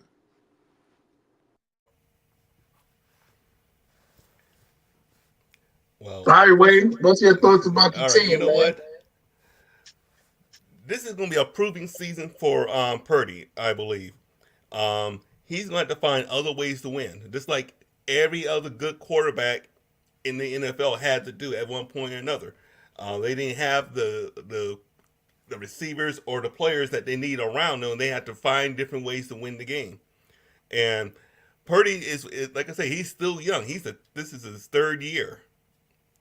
He was predicted to be a third string quarterback, put into position to be a leader, and he's going to figure that out this rest of the season. Um, I I the other the rookie receiver, I can't think of his name at this moment, but you got to give him a chance to come out there. Purdy just need to figure out how to utilize the players that he has on his team right now on offense. Defense, we just got to hope that Greenlaw can come back at least by the time we get to the bye week for us and get some practice in and get back out there on the field. Um, Bosa needs help. That's just the bottom line. As far as the guys on defense, and what's killing us is truly is not so much our offense, not so much our defense. It's our special teams that's killing us.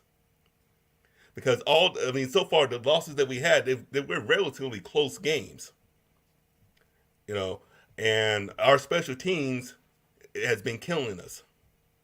We lost two kickers. There and you guys saw that onside kick attempt. I could have kicked a better I could have kicked that ball better than that. I mean, the ball didn't even go 5 yards. So, like I said, our special teams is truly is the area that we need to focus on.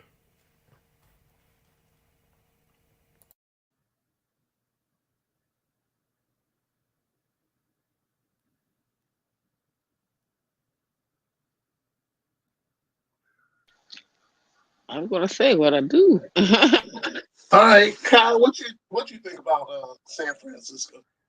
I I think first off, McCaffrey needs to just sit out the rest of the year because if he's going to do anything, let your body heal. If he's coming back next year, unless he plans on retiring after this year, sit out because that's not going to do him any justice. Y'all still have enough running. Y'all have enough running backs in that backfield if something happens even to the other guy. But your receiving core has proven is going to prove the difference because your quarterback, like you said, this is a prove it year for him. And no one expected all of your receivers to get hurt the Niners receivers to get hurt like they are this year. But Purdy, everybody's been trying to because he's a system quarterback, and I've said that for years. But now everyone are trying to give him excuses. Now let's be real. When Patrick Mahomes lost Tyreek, everybody said his game was going to go down. He showed his greatness. When nobody gave what's his name? Lamar Jackson had no receivers for years. Nobody gave that man any excuses. When Don McNabb, take it back, when he had no receivers for years, there was no excuses. Oh, he's a choke artist. He's this. Now, Brock Purdy loses his great receiving core, and all of a sudden, now we're hearing excuses. Josh Allen, think about it now. Josh Allen lost Diggs. No, there was some excuses for his play. My thing is, oh, wait a minute. No, no, no, no, no, no, no. We got to treat it all the same. You got to show your greatness without those receivers. That's why I say Josh Allen, I feel like he's going to do better this year. But Purdy, he has to show. After the Cooper trade, sorry. But with Purdy, yeah, this is a show and prove. Now, for you all, I would look at it and be happy that he's not doing as well without the receivers for the simple fact that this is a contract year for him. And that way, for a fact, he ain't getting 60. So that saves y'all at least $20 million. Give him that Daniel Jones contract where two of them are guaranteed. If he falter in any way, shape, or form, y'all can curve him. I just think with the Niners, and you made great points, Kai, all of y'all did. My thing with the Niners and Brock Purdy is coaching. I think Tomlin said it just as clear. When you know that a kid has a certain weakness, it's not the kid's fault. You have to coach those things to make him stronger. Now, I never put Brock Purdy as an elite quarterback. He's a good game manager when he has his weapons. But when you look at coaching, I think that to develop some more skills, because an elite quarterback to me is a quarterback that makes nobody's look like somebody. You know what I'm saying? And so when you look at Brock Purdy, you see some flaws in his game. Now the thing about it, Brock Purdy has some wheels that he can run and extend plays, but sometimes he doesn't do it, and he'll throw the ball when he should have ran the ball. Those kind of plays, I'd be like, yo, coaching has to be involved. You know what I'm saying? Coaching has to tell him, hey, you got to trust these receivers, get that ball out of your hand quick, or run when you need to run. But make sure you get down. Please either get down or get out of bounds because we don't have a backup quarterback that can to manage the game like you do. But I love when Mike Tomlin said, when you draft players and you see what their weaknesses are, and a lot of coaches or a lot of teams don't take that player, it's because they don't have the right coach to coach him up. And so when I'm looking at Purdy is get some coaches in there that can coach him up to the point that he can be an elite quarterback. You know who would be good for Brock Purdy? Peyton Manning. Peyton Manning would be great for Brock Purdy to just show him some skills and some things that he can use to his advantage. Peyton Manning wasn't the most mobile quarterback, but when it came to reading defenses, putting people in the right place, there's nobody like Peyton Manning. You know, so that's my thoughts of the Niners. Niners are those teams that you just be like, oh dang man, how many years do they have to be together before everybody goes away? You know what I'm saying? But y'all got hit with the injury bug. I think a lot of teams got hit with the injury bugs. But y'all injury bug is like detrimental. Like you had Ayuk stayed out for a minute for a contract. Y'all signed him, boom, and then he wound up getting hurt.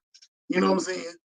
Um, the expectations for San Francisco was high because y'all kept on making the playoffs, making it to the NFC Championship. Finally, you lose in the Super Bowl to the Kansas City Chiefs again. So when you look at the defense, have your defense dropped a little bit since D'Amico Ryan left? Yeah, just a tad bit, but you still had good players. The system still works. So it's just the injury bug. Next year, now if the Niners don't make the playoffs, I wouldn't be surprised. But for next year, go back to what Kai was saying. You might want to sign Brock now and get ahead of the game so you can start getting some other players in to help him out too. So next year, I think the Niners is going to be a beast. But like I said, they got to show me something. Now, this game against Cowboys, Brock may have an amazing game. He might, throw for 4 touchdowns and, run for another 2 or something like that because he's going against the Cowboys. The Niners always beat the Cowboys, but, you're missing some keys. You're just missing some keys. If he can start playing the way that he play while he has his good receivers, then there's nothing I can say about Brock Purdy. That's just my thoughts. I just have one more thing to say. Truth be told, I wouldn't want my team to tank. If I was a Niner fan, honest to God, truth, I wouldn't want them to tank. But you also want them to learn younger players. You know what I'm saying? Because your boy, what's the not Ayuk? What's your other receiver? Jennings? Debo. I mean, Debo. no. Yeah, Debo, right? What's his name? Debo. You got Debo and Debo Jennings. Yeah. Well, him, like, to be honest with you, he's easily replaced because you have so many running backs who transition to receiver and receivers who transition to running back. He can be replaced. Because it's a couple of receivers in the league now that's similar to him, So I look at it like you don't really have to pay him all that money. And if you can trade him because Jennings is great anyway. So now you have something there. Plus, I look at it from this standpoint, we don't make the playoff. If we make the playoffs, great. If we don't make it, great too, because now that just gives you better draft picks because you're higher in the first round, you're higher in the second round, and your coaches do great job with the draft. So all y'all did was retool for next year. So yeah, let McCaffrey take the rest of the year off. Let Ayuk sit this one out. Hopefully Debo come back. He does just enough for y'all. And then that way he's a sellable piece in the offseason. Y'all can retool your whole team offense, defense, because y'all do need a tackle. That left tackle, he done. He old. Like Smith, yeah. That should be your focus in the draft, getting that That's left true. tackle. Yeah. And that way you could possibly even trade up with the Deebo Samuels. Kyle always trying to get rid of somebody's good receivers. First he wanted to trade A.J. Brown, now he talking about trading Deebo Samuel. Kyle, stop that stuff, man. You ain't gonna get no GM job, bro. What you think, Talking Charles? about trading What you think, Deebo. Charles Wayne? Let me tell you. Let me tell you. You wanted to trade A.J. Brown from the Philadelphia Eagles. I thought that was just crazy. Now you're going to Deebo Samuels, which is the Swift Army knife. He is the Swift Army knife for those guys, and he helps runs Kyle Shanahan's offense. They still won without him. They didn't win without Ayuk. Let me tell you this. You still need, it's just like a pair. It's just like a couple. You need a couple of players that you know that's going to catch the ball and they're going to do their best in order to win. I mean, granted, Deebo do get hurt because he does so many things for 49ers. He's not only the wide receiver, he's a running back sometimes. Not only a running back, they run him in the slot. Sometimes he runs in a tight end position. He is like the Swift Army knife for them, along with McCaffrey. McCaffrey is all over the place. When you have players like him, it's hard to be like I can replace them due to the fact that it's they bring so much to the table. That's what I'm saying. They won more without him than they did with Ayuk. So that tells you they can win without him. Now, let's look at the Eagles with that Brown. All that money you gave Brown, if you'd have put that money into your defense and kept your defense bro, don't even go there. Don't even go there. Because you're talking about one of the best wide receivers in football. You're going to give him up for a defense. Now, our defense, if you look at our defense, is not the defensive players. It is the defensive coach. No, it's the players too. It is not. Because if you look at it, they got rid of Riddick. They got rid of Riddick and got Bryce Huff. Why? That was coaching, bro. That's the GM's fault. Well, that's also GM. That's what I'm saying. I think some of this stuff is also GM because that's how I feel when we got Floyd. I thought that was a terrible move. You got to have somebody compliment the pass rush on the opposite side. Yeah. So I would have gave that money to Riddick instead of giving it to the 1.5 sack Bryce Huff. I wouldn't have gave him that money. You gave too much money to Brown. But this is what I'm saying. Brown deserved that money. Yeah, he did cry enough for it. Brown deserved that money because he averaged over 1,000 yards each season. So when you look at that, I'm talking about defense. When you look at the defense of the Philadelphia Eagles, they're talented. They're talented across the secondary. They got good linebackers, but they have a poor. Okay, I'm gonna calm down. Their line is terrible. Poor defensive coordinator. I can't stand him. You got no ends. Who? Just because we gave him away. That's not your defense coordinator fault. Yeah, that's true. Howie.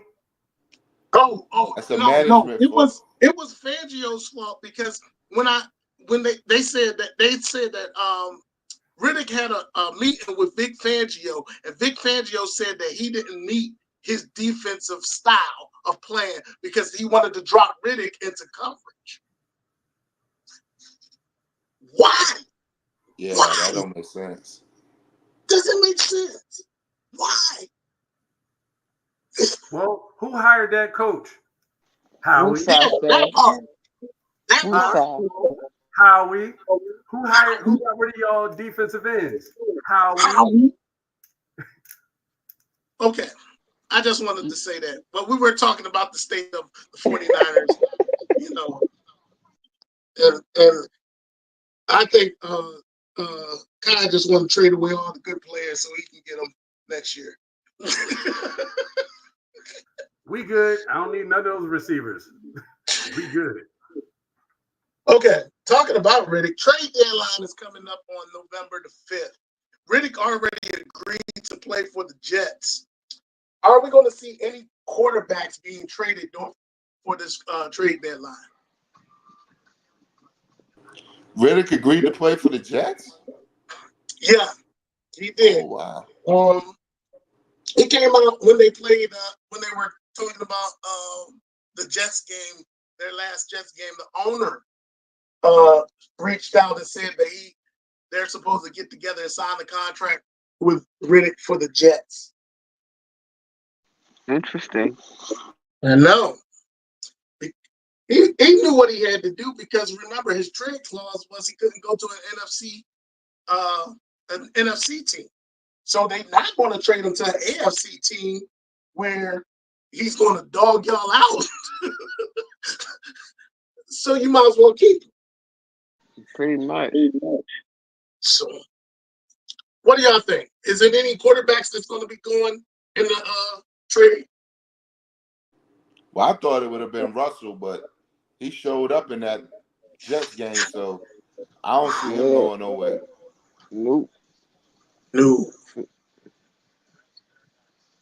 They threw What him about in you? there. People going nuts. I can't It's see hard to any say. quarterbacks being traded. It's hard to say because I think all the quarterbacks that are playing right now is comfortable with the team. The team's comfortable with them. At least I don't see any starting quarterbacks being traded anywhere.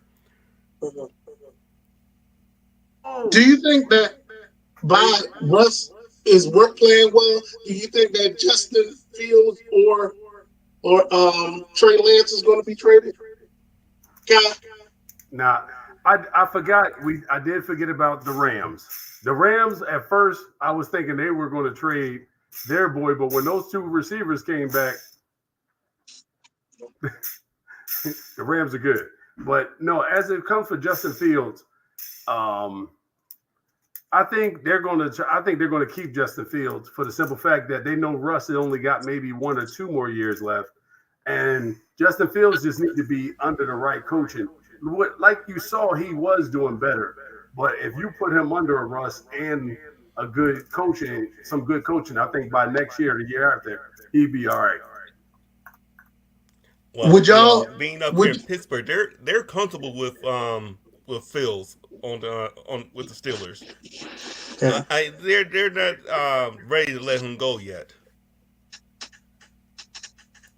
It's amazing that you said that because I was thinking maybe the Giants might have took Fields to get rid of Daniel Jones. Not this year. I would have loved that in the off season. Right now, no, we good. It's already too late. I ain't trying to mess up what we got going on. Damn, baby. Yo, you Kai doing the Giants dirty. He don't want them to have no good players. Not I, this t- year anyway. I love me a Giants fan. Love them. Man, forget that. No, we got good players. I don't want a good quarterback right now who just gonna come and make us win like 8 games and mess it up. Nah, let's stick with this 2, 3 wins. Get that number 1, number 2 pick at the latest. I'm good. That sounds right. All right, trash talking in sports. Does it help the sport? Does it help get an edge on anybody when you trash talk? It would help if you trash talk and not get smoked right afterwards. I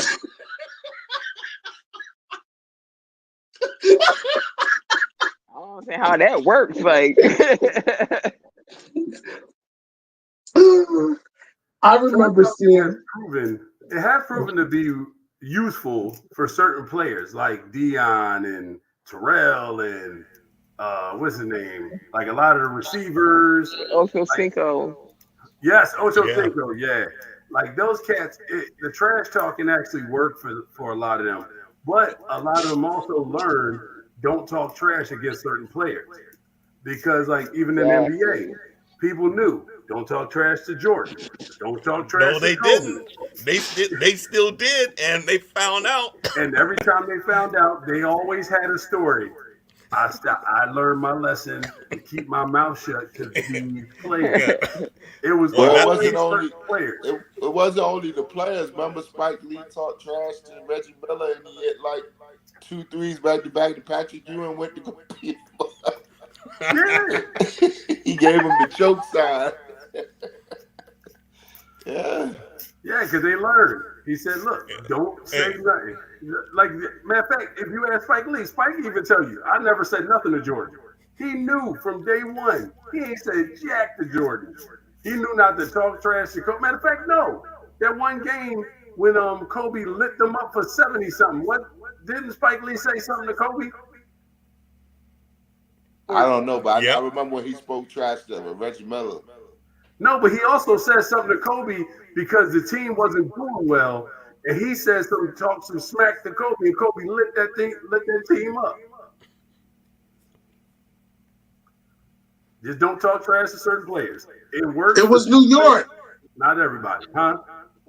He was talking trash in New York when Yeah, Kobe and I was It playing doesn't New matter. York. Because remember, Spike Lee is a New York Knicks fan. yeah. So he was talking trash when he was going against New York. My thing is, you know who was the great trash talker? Lawrence Taylor. The Yep. stuff that came out of that man's mouth, him and Brian Dawkins, John Randall. John Randall, you know, when they spoke, it put fear into other players. Like, you know, um, what's the other one? Mike Really? Singletary, used to talk junk. Now, Brandon Graham talks a whole lot of junk. He just talks junk to be talking junk. he just be And so talking. he be talking the whole time. He talking crap. He lined up. They had a mic and he's lined up. And he's still talking junk from the time the ball is snapped till he put his hands on it. I was like, you know what? Yeah, before This don't Cox make no left, sense. before Yeah, Cox left, Cox was the one that had to calm him down. Like, yo, chill out. Like, He would have got yeah, he more told sense that. if he shut up. Yes. But see, now I see all these flags coming out for unsportsmanlike conduct. Um, now you see people doing the shooting kind of pose, and they want to take that stuff out of football. I think there was a lineman. I was just seeing a video. I think I showed y'all too. The lineman from uh, another team was doing it to the Redskins. Norman, Josh Norman. He went over to the sidelines and did that. And Josh Norman got off the bench and started, pushing and shoving until they had to break it up. One thing I know about sports, and one thing that I used to do when I played basketball, I talk stuff, especially when I know that you were my lesser, or I know that I could beat you. It goes back. It goes back to what Eric was saying. You can't talk junk and get your ass whooped because I mean, get smoked right out. Like, wait a minute. you get quiet and humble real quick. Because, and especially if it's your it's your, especially when you're the reason because we lost. Okay. And so when I look at certain teams and I'm looking at this trash talking and they're mic'd up and things of that nature, um, it works sometimes, then it doesn't work because you talk a whole lot of trash. Now, I'm not saying that you ain't supposed to be confident and you ain't supposed to, tell folks, yeah, I'm about to do this move on you, whatever, you know. But when you get your ankles broke, when you get dunked on, when you talking stuff in the boxing, like you got beat down, like Jakes is about to get by Mike Tyson. Um, Okay. you gotta keep your mouth quiet. You talk stuff after you win the game. But when you talk about John Randall, Lawrence Taylor, those cats was on drugs. those cats was on drugs. They didn't care, and they made you feel like this thing that they're really going to hurt you. So I mean, Lawrence I Taylor don't have actually no. did. What you Lawrence say, Taylor Scott? did. Remember, he broke people's legs. He Yeah, what's yeah. your boy name? What's your quarterback name? Uh, what was your quarterback before Randall?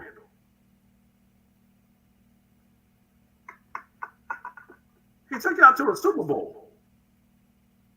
We're Ron talking about Jaworski. Jefferson. Jaworski. Yeah. Jaworski hated Lawrence Taylor because Jaworski used to get killed. Hey, I think he was concussed a couple of times too. But back in that time, they didn't follow concussion protocol. That was something new. But when I look at trash talking and stuff of that nature, I mean, long as I'm not threatened to kill you or anything of that nature, let me talk my trash. You know what I'm saying? Because if I could get up under the player's skin, especially when I know that he's better than me, and but he just don't have the mental talents to to stay focused. I'm gonna talk trash. I'm gonna talk trash. You know, I'm gonna be like, look, man, you stink. Your breath stink. That's why your stuff is all falling out. I'm gonna talk so much junk. You call that a technique, man? You look like you stumbling over your feet. Stuff like that. I used to talk junk all the time when I played basketball. Did we lose some games from me talking junk? Yeah, we did. I mean, don't get me wrong. I ain't gonna lie, Shucks. You know what excuse I made? I said, man, you 6'4". I'm only 5'7". You should have won. I am crying. What? So yeah, I think trash talking laws is not hurtful or harmful. It should be allowed. Stop throwing the flags, ref, for just talking junk. If they're not trying to kill each other, or they're saying something, they're not saying that they're going to kill you. Come on, let them talk junk.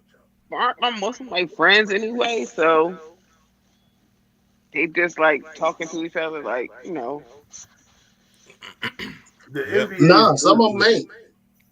ain't. ooh. I remember a time that Jerome Brown got a fight in the locker room because one of the players was talking junk, and they said he was going to go get his gun. Jerome Brown said, "You ain't gonna make it, to go get your gun." Oh wow. You gotta get So there first. Like, yeah, you gotta get there first. So you know, sometimes it can be heated even in their own locker room. Look at Michael Parson got in a fight with one of his linemen because he hit Dak too hard during practice. You know, and Well, they was talking one, junk. one of the things I can say about talking trash, they soften. We're in the era of softness. Everybody's feelings. You know, yes. this feelings era is a problem because it creates soft people who can't take criticism. You're on a job, your supervisor tells you you're doing a poor job and you need to improve. Now you need a week off for emotional stress. You know, that's ridiculous. Your parents can't tell you you're wrong anymore. The word no hurts your feelings. You know, Yes. and I just say with this era of basketball and football, they don't realize that made the game better. When you would see two players talking trash, you see Jordan dunk on Matumbo and then do the wag at him, and then he come down again. Matumbo send that thing out of there and wag it back at him. That made the game better.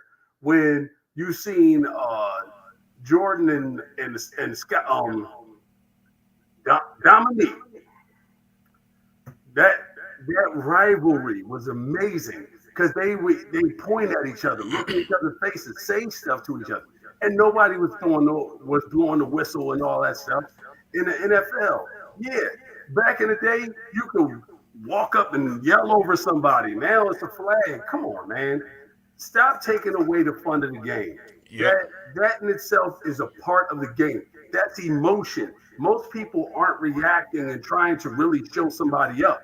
I remember playing football, and I don't know how many times I would literally yell in someone's face. I hit you, and I got a sack. Oh, you best believe I'm out here. I'm out here hype.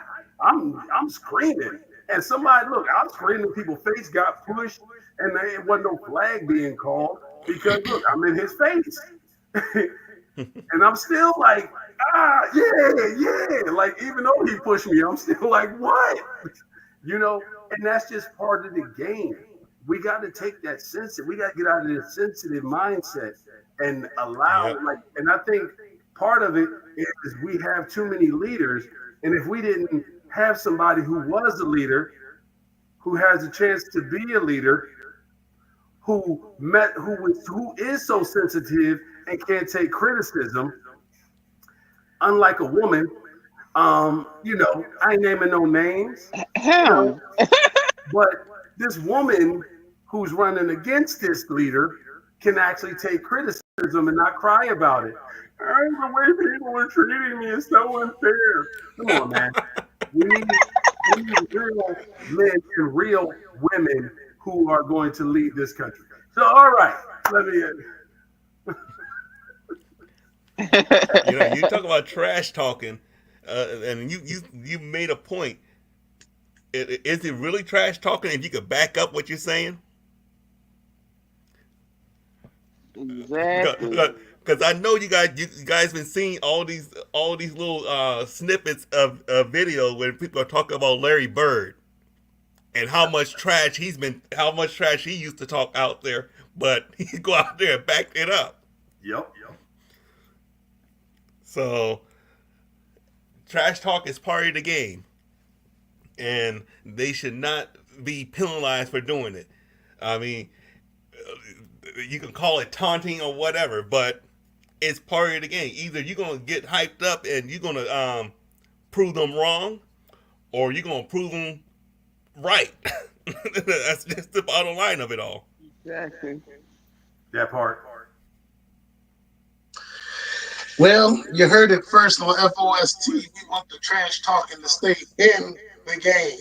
Long as it's not uh, telling them that you're going to kill somebody or cause, physical harm to someone. I mean, look, we could talk trash all day long, you know. But you heard it first on FOST. Bring the trash talking back. All right.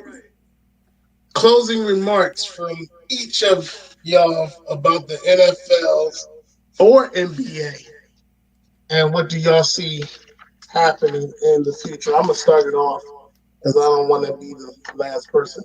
NBA, NFL. I'm gonna choose the NBA today for tonight. Look, allow these kids to grow. Allow these kids to develop.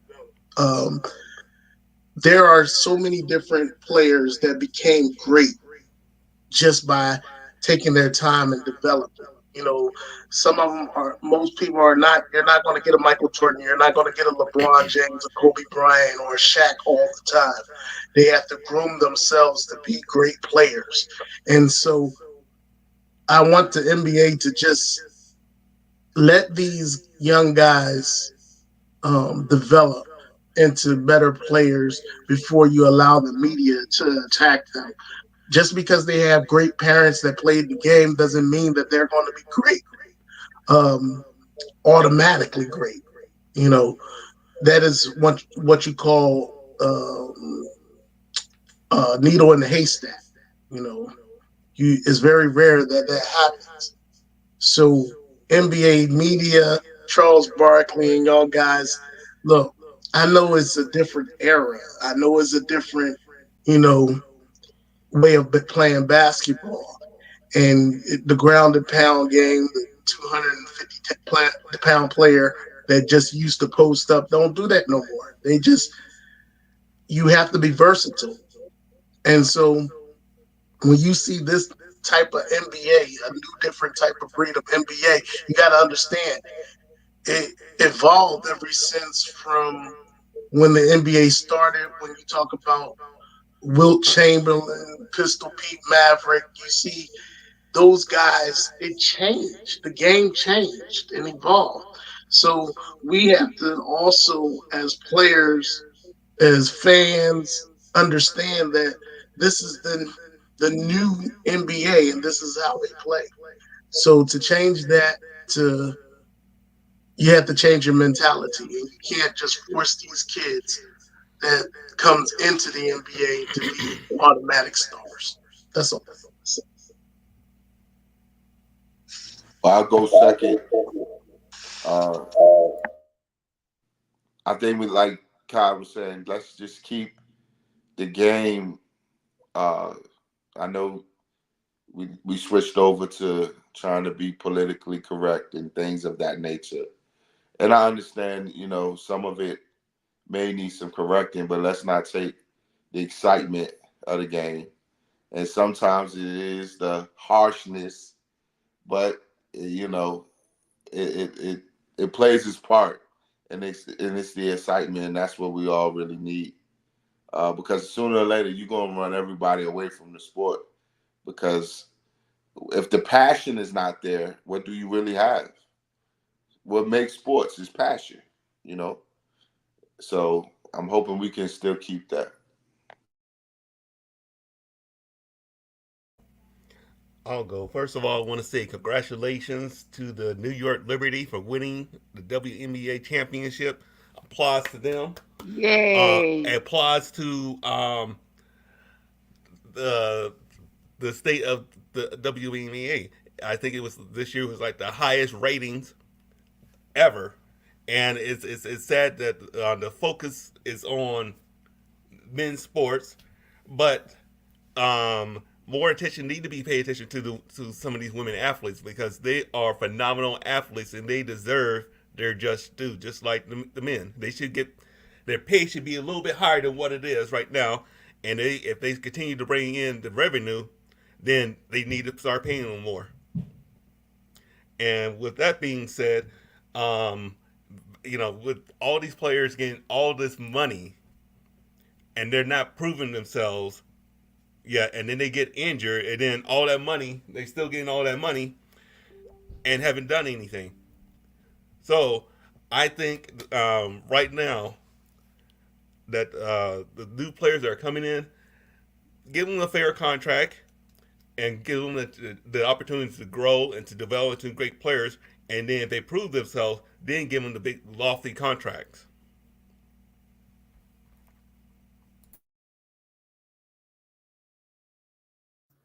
You go ahead, Erica. I'll go last. Um, I was really going to talk about the Eagles game pretty much because this NBA thing, not too much my thing. But um, I'm okay with the one we had this week. It was kind of a struggle per usual, but whatever. Um, just seeing what we do this week coming. Hopefully, we play like we played on Sunday because we should have been doing that. But that's another story for another day. But yeah, that's all for me. Yeah, I had just have to say I am 100% with Charles. Like the passion of the game is the passion, and we need to bring passion back into sports because the way we can't have referees taking over basketball games and getting in their feelings. Like Chris Paul has a referee who every time he plays this guy, he's getting attacked, and the NBA is allowing this. You flag a referee, you can get a tech. You shake your head. Remember Tim Duncan got one, got a flag. I mean, got a tech for laughing on the bench. You know, This is ridiculous. The Wow. passion is being taken out the game because you got sensitive people don't giving text. The women referees don't even give text like that. But these guys have gotten so too big for their britches, as they like to say. Yeah, but in like the NFL, we just need to the NFL, the NBA, we need to bring back the passion of the game. It's not going to hurt anyone to allow people to feel something, to allow people to express themselves. Yeah. Do we need somebody pulling the marker out their sock and signing the football, even though that was cool? No. But that, like you did the team celebration, yeah, somebody should be able to do the gritty. He should be able to flex after sacking somebody. Come on, man. Like we got it, they already told cornerbacks you can't touch a receiver. You already told linemen you can't hit the quarterback. You can't running backs. You can't drop your shoulder and you can't hit anybody. You already took a lot of the like. This is why like, back in the day, who in here did not enjoy at the end of every football season that hard hit video? Who didn't enjoy that? We all love that video. I You think know, I shared one. yeah, exactly. So, you got to stop over analyzing and over correcting. There is a thing called correction and there's overcorrection. We have too much overcorrection right now. And once they get to the point where they can just find a happy medium, sports can be sports and fans can be fans and we can love the sport and we can continue to do this thing and love the sports be fans and just express our love for our teams by wearing the paraphernalia and going out there, going to the games and repping our teams. Uh, Last but not least, I think I sent out a video about the 76ers and how they're moving the stadium to China. And they had Chinatown in Philadelphia. And they had a meeting with that, and it didn't go well. Um, some of the people that live in Chinatown was very upset, had banners during the meeting. Um, and I think the vote has went in that Philadelphia will be starting to build a stadium down in Chinatown. I Yeah, will. definitely knew that was going That to happen. that's going to be interesting. I'm gonna keep looking to see where they are with this story. It's Um, going to be a mess.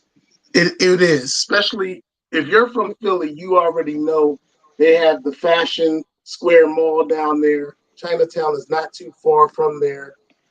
There's a lot of on 8th Street. There's a lot of drugs and things going on in the Enquirer building. So it's a lot down It's there. not I, even so, I wish they would have left it where it was. I'm sorry. It's not even so much as that though, but like the parking and the travel alone is going to be ridiculous. It's bad as it is downtown. No. Actually, it's going to be better. Let me tell you why. Now you ain't got to worry about parking.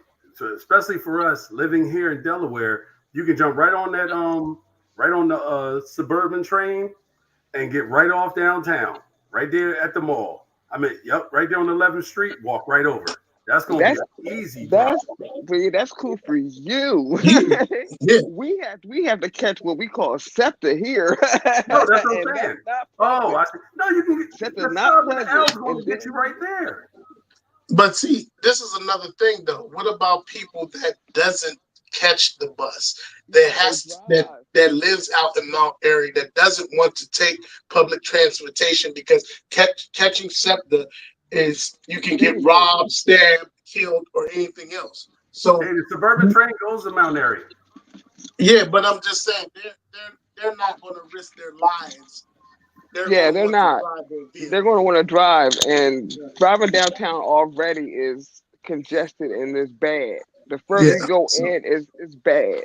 So to yeah, put so all that there in that yeah, small area is going to be crazy. so It's been a plum pleasing pleasure and a privilege, as my boy Takeem Cooper used to say. Thank y'all for watching FOST. I'm your host, Aaron Flowers, along with others. They have left because we have outspended our time.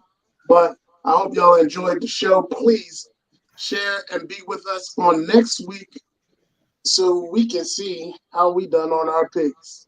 Yes, God yes. bless and peace.